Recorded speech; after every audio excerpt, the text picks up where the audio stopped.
Biz Fatih Sevbenoğlu'na milli kurashning o'sishine yig'inti yasay turgan 5 yo'nalishni belgilab o'tuvini so'radik. Ana birincisi tarih, Tatar kurashı. İkincisi dil. Dil. Mana dilni mana shu şaşa Moskvadagi Tatar yoshlarni öğretirge men sizni so'rar edim. Mana bizning Marat Gutuyev bilan to'g'ri tanishtiram. Marat Gutuyev hali keladi. Bizning Tatar yoshlarning Moskvadagi Tatar tilini bilmovlari bilan uyalalar. Bu haq.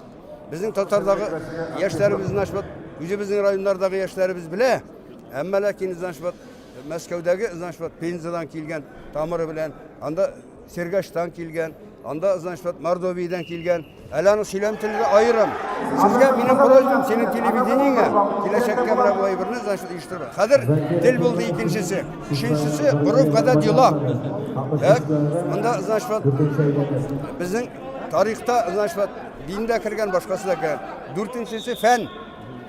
5-inchisi salomat yashash ravishi bilan shu kurash. Spor, selamet yaşav, Tatar selamet yaşav ravuşu.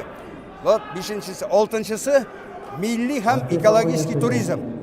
Mana shu 6 bo'lsa, bu kurashga da ziyon keltirmay foyda etadi. Mana sizning so'rovga javob.